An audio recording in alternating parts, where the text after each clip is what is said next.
ऐसे जो भावनात्मक जो हैं, ऐसे जो संत हैं, वास्तविक उनके हृदय में ही भगवान विराजमान रहते हैं, है ना, वही समस्त दोष वर्जित हो सकता है। जब तक दोष कब तक है? जब तक भेद बुद्धि, जब तक उसको अलग समझते हैं, एक पंचभौतिक शरीरधारी समझते हैं, तभी तक जाकर के भेद बुद्धि के कारण हमारे राग, देश, हिंसा, ईर्षा इत्यादि हमारे भीतर रहेगी। लगातार अभ्यास करने से ये अभ्यास धीरे धीरे धीरे धीरे, जब भी मान लो किसी के ऊपर हमारे क्रोध आ गया, हिंसा आ गई, देश बुद्धि आ गई, तो मन को समझाना चाहिए जो ये तो हमारे विचार तो बहुत गलत है। अगर हमारे भीतर ऐसे विचारधारा रहेगी तो हम कभी प्रभु के सान्निध्य प्राप्त नहीं कर पाएंगे। भाव बन जाता है भगवान कृष्ण नहीं बन तो भेद बुद्धि तो आएगी, लेकिन विचार के द्वारा मन को समझाने का चेष्टा करना चाहिए। तत्सहित बार बार प्रभु के चरण में प्रार्थना करनी चाहिए, प्रभु हमारे अंतर जगत की जो ये मलिनता, हमारी जो हीन भावना, राग देश जो है प्रभु, ये तुम अपसारण कर दो, हटा दो। हम चेष्टा करके भी हमारे अंतःकरण को इस तरह से गठित करने में हम समर्थ नहीं हो पा रहे हैं, तुम कृपा करो। इस तरह से भगवत चरण में प्रार्थना करना चाहिए। वो इतना सहज है जो कहने से ही हो जाएगा, है ना। तब जाके तुम ये चार दोष जो काम क्रोध विहीना, जो हिंसा दंभ विवर्जिता, लोभ मोह विहीनश्च तेगे वैष्णव जन, यह उत्तम कोटि के वैष्णव, यह उत्तम कोटि, मध्यम कोटि और कनिष्ठ अधिकारी है, उत्तम कोटि के वैष्णव। ये ऐसे जो वैष्णव है ये जगत को पवित्र करने में समर्थ हो जाते हैं।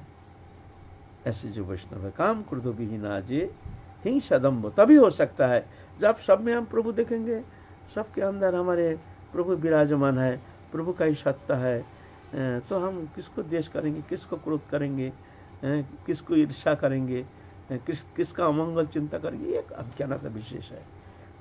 कभी राजनीति में भी ऐसे ज़्यादा परिस्थिति जो है राजनीति में आ जाती है, फिर सोचते हैं ऐसा भावना तो करना उचित नहीं है। प्रभु का सृष्टि लीला खेल रहे हैं, बना रहे हैं, बहुत ऊंची स्थिति है, बहुत ऊंची बात है, लेकिन भूल जाते हैं कभी कभी मन मलिन हो जाता है, मलिनता आ जाती है।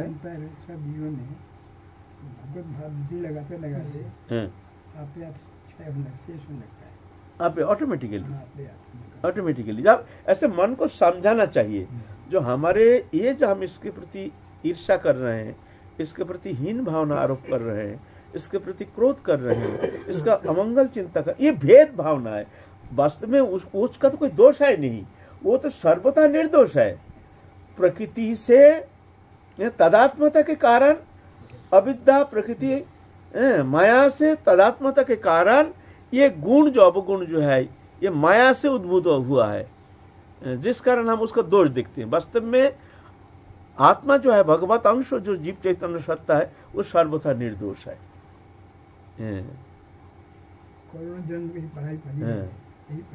हम तो अवगुण देखते हैं, अवगुण है, ये माया है, ये है माया। तो माया को तो हमको देखना नहीं है, लेकिन हम तो माया को देखते हैं,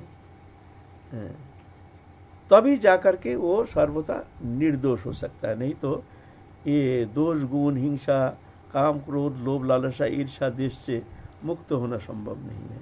तो विचार के द्वारा धीरे धीरे इस तरह से मन को समझा बुझा करके, जब ये ऐसे मन में ऐसी स्थिति आती है, किसी के प्रति क्रोध आ गया, किसी के प्रति हीन भावना आ गया, तो समझना चाहिए जो ऐसे अगर हमारे मनोगति ऐसे रहेगी तो हम तो कभी प्रभु के चरण कमल में पहुंच नहीं पाएंगे। हम तो वो प्रेम प्राप्ति के अधिकारी नहीं हैं। कल हम कहे ना, जो महाप्रभु ने कहे, मोर भक्तिर प्रति जार किंचित देश रहे वैष्णव भइलो से हमार प्रिय न है। कितना बड़ा शब्द! हम लोग ना जाने कितना कितना वैष्णव के प्रति किसी कैसे भावना लेकर बैठे हैं। वो अच्छा नहीं है, वो अच्छा नहीं, वो खराब है, वो बेकार है, वो अच्छा है, गंदा है, वो ऐसा है, कितना कितना बताओ। तो हमको तो जाना है भाई, हमको तो यहाँ बैठे रहना नहीं है। तुम बोलोगे हमसे तो होगा नहीं, हमसे होगा नहीं तो परे रहो और जन्म लो, फिर पड़े रहो। जिस दिन तुम वहाँ जाना चाहते हो तो उस दिन तुमको स्वयं ही तुमको पहुँचने के लिए प्रयत्न करना पड़ेगा, चेष्टा करना पड़ेगा। ऐसा नहीं, हार मानने से काम नहीं चलेगा। हम अवश्य प्रभु की कृपा से इसके ऊपर विजय प्राप्त करेंगे, ऐसा भरोसा विश्वास लेकर के भगवत शरणगत होकर के भजन में प्रवृत्त होने से भगवत कृपा से वो पार लगा देते हैं। तो अवनमित क्षीरं साधु पदाम्बुजे, ऐसे जो परम भक्त परम वैष्णव है उनके चरण कमल में अत्यंत श्रद्धा लेकर के आदर बुद्धि के साथ उनके जो परमार्थिक दृष्टिकोण है उन आधार पर चलने के लिए प्रयत्न करना चाहिए। उनसे पूछना चाहिए, उनसे जिज्ञासा करना चाहिए, उनकी सेवा करना चाहिए। फिर जाकर के महत कृपा से तुम्हारा अंतःकरण शुद्ध हो जाएगा। फिर बहुत जल्दी तुम भगवत सान्निध्य प्राप्त करने में समर्थ हो जाओगे। अवनौमि तो क्षीरं साधु पदाम्बुजे। फिर दूसरा बात है अति दृढ़ परमानंद बुद्धि गुरु। साधु में तो श्रद्धा होनी ही चाहिए। अति दृढ़ परमानंद माने भगवत बुद्धि, गुरु में भगवत बुद्धि होना चाहिए। गुरु में तीव्र ऐसे भगवत बुद्धि होनी चाहिए। अति दृढ़, अति दृढ़ माने वो दृढ़ता किसी भी अवस्था में वो टूटती नहीं है। कोई कहते हैं हमारे गुरु, तो पूछते हैं आपके गुरु क्या सिद्ध हैं, आपके गुरु क्या तत्वदृष्टा है, क्या भगवत अनुभव संपन्न है? ऐसा अगर पूछा जाए तो कोई कहेंगे नहीं हमारे गुरु तो है, तो बड़े संत हैं लेकिन वहाँ तक तो पहुँचे नहीं है। ऐसे ऐसे ऐसे कुछ कहेंगे। कोई कहेंगे नहीं हमारे गुरु तो बहुत सिद्ध है, हमारे गुरु तत्वदृष्टा है। ऐसे लेकिन ये एक भी शब्द ठीक नहीं। जो प्रश्न करते हैं वो भी एक मूर्ख है और ऐसे से उत्तर देते हैं उससे भी डबल मूर्ख है। प्रश्न करता आपके गुरु का सिद्ध, अरे गुरु कभी सिद्ध होता है? सिद्धि तो उनके चरण के एक रज के कण कण में घूमता है सिद्धि, वो तो भगवान है। तो गुरु सिद्ध कैसे होगा? अरे सिद्धि तो उनके चरण की एक रज की कण कण में घूमता, अनंत सिद्धियां। गुरु सिद्ध होता है? सिद्ध तो मनुष्य होता है, गुरु तो भगवान है। साक्षात भगवती बुद्धा नाम अर्थ बुद्धा करिचित। तो ये प्रश्न जो करते हैं आपका गुरु सिद्ध है, बोलो कितना बड़ा अन्याय शब्द है। भगवान को सिद्ध बना देते हैं। हमारे गुरु जी को भी कोई कोई है ना पत्रिका में इधर उधर से लिख देते हैं सिद्धो हमारे फलन, हमारे गुरुदेव का नाम। हमको इतना कष्ट होता है सुन करके, मैंने इतना जलन होता है भीतर में, इतना दाह होता है। हमारे ये मूर्ख है, गुरु को सिद्ध बना रहा है। गुरु सिद्ध है, गुरु भगवान है और गुरु को सिद्ध बना रहा है। अरे सिद्धि तो उनके चरण की एक रेणु में अनंत सिद्धियां घूमती रहती है। गुरु को सिद्ध बना रहा है, छोटा कर रहा है, गुरु को मनुष्य बना रहा है। तुम्हारे सिद्ध बाबा फलाना हमारे गुरु का नाम सुन करके हमको इतना कष्ट होता है। हम बोले देखो कैसे कैसे कैसे कैसे वो सोचता है हम बहुत गुरु को बहुत अच्छा उच्च पद में बैठा दिया, सिद्ध फलाना बाबा। लो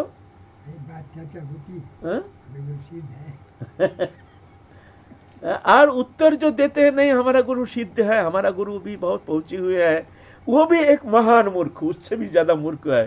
बोले क्यों? अरे तुम्हारा गुरु भगवान है, साक्षात भगवान है और उनको तो सिद्ध समझ रहे हो। कितना छोटी बात है, गुरु को इतना छोटी बना रहे हो तुम। गुरु सिद्ध है, गुरु तत्वज्ञ है, गुरु दृष्टा है, ये क्या बात है? नहीं पागल कहीं के। आप प्रश्न करोगे जो आप जो कह रहे हैं क्या आपका बुद्धि ये ऐसे हो गई?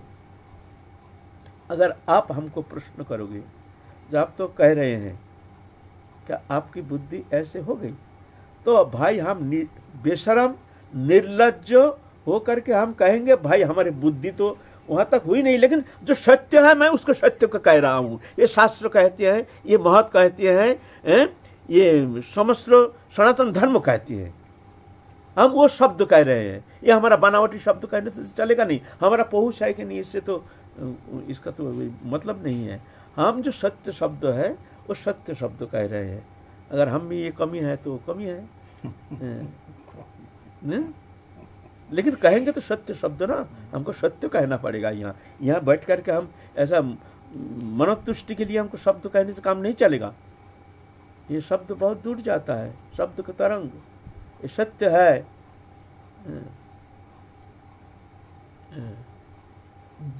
तो बोलते हैं गुरु, तो भाई पंचभौतिक शरीरधारी।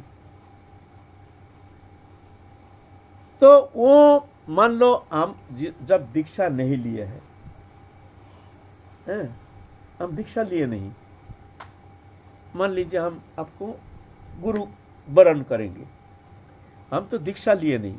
दीक्षा लेने के पहले आप क्या भगवान है? अब भगवान है क्या? भगवान से दीक्षा लेने जा रहे हैं? और जब दीक्षा ले लिया तो आप भगवान कैसे हो गए? एक प्रश्न होता है ना। तो सभी तो सब दीक्षा, हजारों गुरु तो हजारों भगवान है सब, न कि एक शब्द मात्र। वास्तव में ऐसा नहीं है। गुरु के भीतर से भगवान, साक्षात भगवान कृपा करते हैं। जैसे चंद्रमा की नीचे किरण नहीं है, सूर्य के किरण से वो आलोकित होता है, होकर के धरित्री को उजाला करता है। ऐसा ही भगवान की जो शक्ति है, वो भगवान के जो प्रकाश है, गुरु के माध्यम से प्रकट होता है।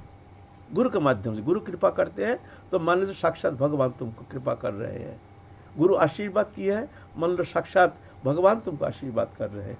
गुरु के भीतर से भगवत तत्व प्रकट होते हैं, शिष्य के लिए, दूसरे के लिए नहीं। तुम्हारे गुरु तुम्हारे लिए भगवान है, हमारे लिए नहीं, हमारे लिए नहीं। जिसका गुरु उसके पास तो साक्षात भगवान, उनके भीतर में साक्षात भगवान विराजमान रह करके तुमको कृपा कर रहे हैं। इसीलिए जो सद्गुरु हैं वो क्या करते हैं जानते हो? मान लो दीक्षा दे रहे हैं हम, है ना, हम दीक्षा दे रहे हैं। भाई हम तो भगवान हो नहीं गए, तुम तो हमको भगवान मान रहे हो, हमसे दीक्षा लेने के लिए आए हो, दीक्षा दे रहे लोगे, लेकिन हम दीक्षा दे रहे हैं तो हम भाई हम अपने को भगवान कैसे मानेंगे? बाबा प्रश्न है ना, तो हम अपने को भगवान कैसे मानेंगे, मान सकते हैं? सद्गुरु जो है वो क्या करते हैं जानते हो? वो आंख मूंद करके हृदय में ठाकुर जी को धारण करते हैं, करके प्रार्थना करते हैं, हे प्रभु दीनबंधु दीननाथ जगत गुरु तुम, कृष्णं वंदे जगत गुरु, तुम जगत गुरु हो, तुम्हारे शरणागत हुए हैं ये बालक, तुम इसको कृपा करो।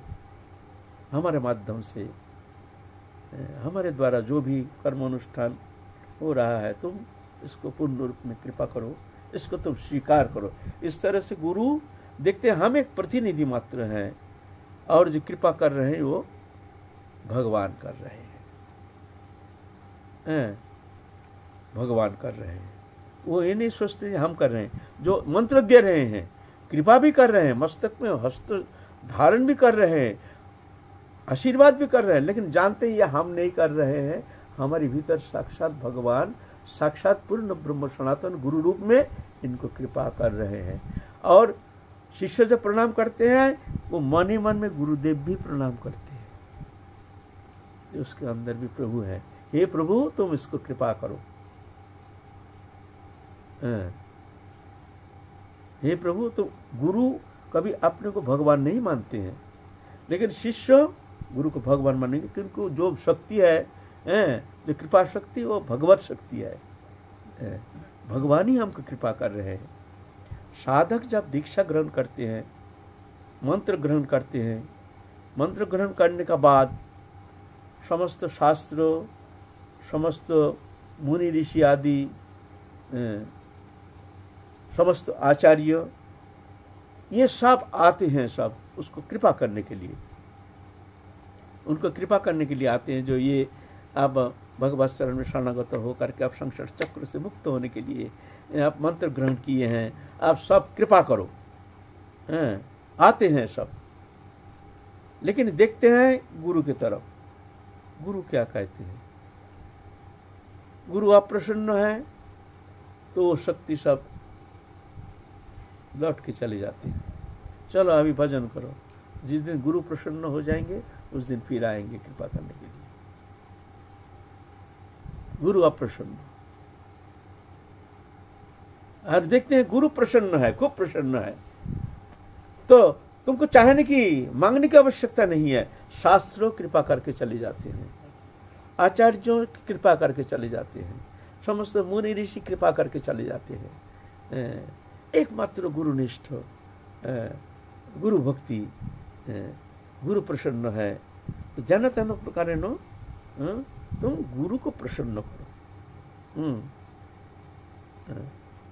तो गुरु प्रसन्न है तो ऑटोमेटिकली समस्त शास्त्र, समस्त मुनि ऋषि, समस्त आचार्य तुमको स्वाभाविक तुमको कृपा करेंगे।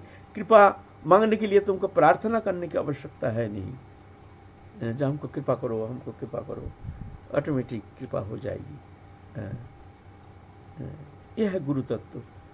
ऐसे नहीं जो गुरु जो हमको मंत्र प्रदान किए हैं, ये तो एक साधारण मनुष्य है, वो भगवान होने से सब जितना गुरु है सभी भगवान है। सबके भीतर भगवान जो है वही कृपा करते हैं। मनुष्य कभी कृपा नहीं करते हैं, भगवान ही कृपा करते हैं। रामदास काठिया बाबा एक बार गए हैं बंगाल में एक शिष्य के घर। शिष्य के घर गए हैं, शिष्य अवस्था संपन्न थे। तो रामदास काठिया बाबा का एक बड़ा चित्रपट, ऑयल पेंटिंग एक चित्रपट बना के उसको पूजा करते हैं। खूब बड़ा साइज के एक सुंदर काठिया बाबा का सुंदर एक चित्रपट बना करके पूजा करते हैं। तो पूजा का घर में ले गए हैं काठिया बाबा को। काठिया बाबा जा करके अपना ही फोटो है उनके सामने साष्टांग दंडवत कर रहे हैं। अपना फोटो है बाबा बनाए हुए है ऑयल पेंटिंग, वो अपना फोटो को साष्टांग दंडवत कर रहे हैं। काठिया बाबा नीचे अपना फोटो को, जैसे हमारा फोटो है ना, उस फोटो को साष्टांग दंडवत करने। तो शिष्य से भाई ये कैसी लीला है?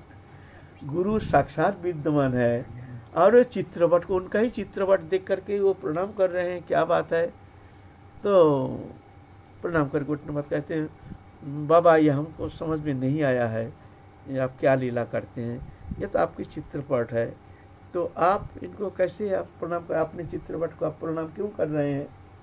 तो पागल, चित्रपट समझ रहे हैं उसको? चित्रपट है, वो तो गुरु है। अरे वो तो गुरु है।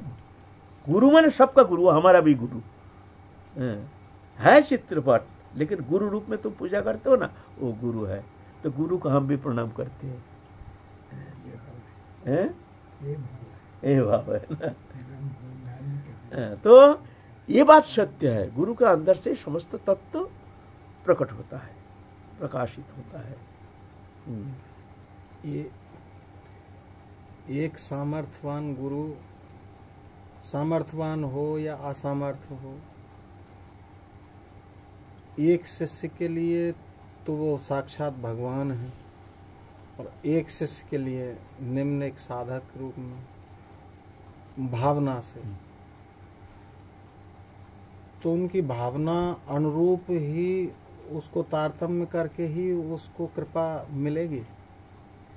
हाँ, प्रकाश जो है वो तारतम्य, प्रकाश में तारतम्य है। जैसे मान लो सूर्य किरण हर जगह समान देते हैं, लेकिन उसका प्रतिफलन जो है हर वस्तु में समान नहीं होता है। किरण तो समान दे रहे हैं सूर्य, पत्थर के ऊपर उसका कोई प्रकाश नहीं, सफेद वस्तु के ऊपर उनका सूर्य की किरण का अच्छा प्रकाश होता है। और एक कांच के ऊपर एकदम जैसे साक्षात एकदम सूर्य का ही प्रकाश दिखने में आता है। तो ये वस्तु के स्वच्छता अनुसार किरण की प्रतिफलन क्षमता, वस्तु की स्वच्छता। तो जिस हृदय में ऐसे भगवान के प्रति दृढ़ भगवत बुद्धि है, उसके भीतर ही प्रकाश ज्यादा दिखने में आता है। ऑटोमेटिकली प्रकाश देखने में आएगा। और जो ऐसे गुरु के प्रति मनुष्य बुद्धि हीन भावना तो बहुत दूर की बात है, ये तो साधारण है, ये तो ऐसा है, ये तो ऐसा, वो तो बहुत दूर की बात है, उसका बात छोड़ो। भगवत बुद्धि भी नहीं, एक साधारण मनुष्य बुद्धि बोला तो उसका क्या, अगर मनुष्य बुद्धि करके हम भजन कर रहे हैं तो क्या हमारे कल्याण होगी? नहीं होगा, समय लगेगा, समय लग जाएगा, बहुत समय लग जाएगा। प्रकाश उतना शीशा भी रहेगा, मैल होगा तो गुरु में भगवत बुद्धि, ये तो बड़े भाग से होता है। अगर ऐसे बुद्धि नहीं है तो साधक के लिए विचार करके, जो अच्छा शास्त्र ऐसे कहते हैं, महत्पुरुष ऐसे कहते हैं, तो हमको तो ऐसे भावना तो हमारे लिए होनी चाहिए। तो विचार करके मन में ये सत्य है, ये सत्य है, सत्य जान करके गुरु के चित्र बट रख करके सामने प्रार्थना करना चाहिए, हे भगवान, हे गोविंद, तुम हमारे भीतर में जो हमारे मनुष्य बुद्धि, हमारे तुम्हारे चरण में जो हमारे साधारण बुद्धि, ये बुद्धि को तुम हटा दो, तुम्हारे स्वरूप को प्रकट करो हमारे भीतर, हम तुम्हारे शरणागत। ऐसे करके गुरु चरण में वंदना करना चाहिए, प्रार्थना करना चाहिए, खूब दीनहीन होकर के, व्याकुलित होकर के प्रार्थना करना चाहिए, और बार बार आरोप करने की चेष्टा करना चाहिए, गुरु के मनुष्यगान ना करियो कखनो। तो इस तरह से प्रार्थना के द्वारा धीरे धीरे उसका अंतःकरण भी शुद्ध हो जाता है, धीरे धीरे भगवत बुद्धि होने लगता है। ऐसा नहीं जो होगा नहीं, ऐसा बात नहीं है ना। तो अति दृढ़ परमानंद बुद्धि गुरु, पहले तो अवनमित शील साधु पदाम्बुजे, महत्पुरुष के चरण में अति दृढ़ श्रद्धा, आदर बुद्धि, सेवा बुद्धि, प्रीति, और गुरु में परमानंद बुद्धि माने भगवत बुद्धि। अच्छा, तो काल चलेंगे प्रसादादति रुचि कृष्ण संकीर्तन, ये फिर तीसरा नंबर काल आलोचना करेंगे। फिर जय जय श्री राधे।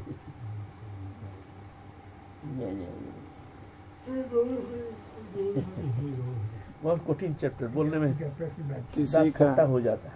प्रश्न बड़ा अच्छा है, क्या बोल रहे थे? किसी की बुद्धि अगर गुरु में साधारण बुद्धि हो, लेकिन किसी अन्यत्र साधु की जिनमें उनकी श्रद्धा हो, उनमें श्रद्धा बहुत ज़्यादा हो, लेकिन गुरु में उतनी श्रद्धा ना हो, तो क्या जो उच्च कोटि के जो साधु हैं उनकी वाणी उन्हें श्रवण करनी चाहिए या नहीं करनी चाहिए? क्योंकि उनके गुरु में भी उनकी उतनी भगवत बुद्धि नहीं है, और जो तत्ववेत्ता साधु हैं उनमें उनकी निष्ठा ठहरती हो, तो क्या उनके संपर्क में उन्हें जाना चाहिए, उन जिनके प्रति उनकी दृढ़ श्रद्धा है? देखो शब्द तो होता है भगवत वाक्य, शब्द कोई व्यक्तिगत तो अपना होता नहीं है, नाना प्रकार भाषा के द्वारा उसको व्यक्त करते हैं, वर्णन करते हैं, लेकिन शब्द तो सत्य जो है वो तो भगवत वाणी है, तो उसमें सुनने में दोष नहीं है, सुन सकते हो। लेकिन गुरु में निष्ठा लेकर के ही, गुरुचरण में श्रद्धा लेकर के ही श्रवण करना चाहिए। अगर मान लो ऐसे कोई महापुरुष में तुम्हारे गुरु से अधिक निष्ठा हो, तो ये निष्ठा को खूब आदरणीय कहा नहीं जाएगा, ये आदर की विषय नहीं है। अपने गुरु में ही आपने बताया, अपने गुरु में भी उतनी निष्ठा नहीं है, और उन महत्पुरुष का भी अगर सत्संग से वंचित हो जाए तो दोनों तरफ से गया, वहां भी श्रद्धा नहीं। सत्संग सुनने में दोष क्या है? सत्संग तो भगवत वाणी है, तो वो श्रवण करने में तो कोई दोष नहीं है। लेकिन गुरु चरण में श्रद्धा जितना तुम्हारा बढ़ता जाएगा, हाँ, तुम्हारे हृदय में गुरु के प्रति जितना आदर बुद्धि होगी उतना ही तुम्हारे लिए मंगलप्रद होगा। तुम्हारे साधन जीवन में तुम्हारी प्रगति बहुत जल्दी होगी।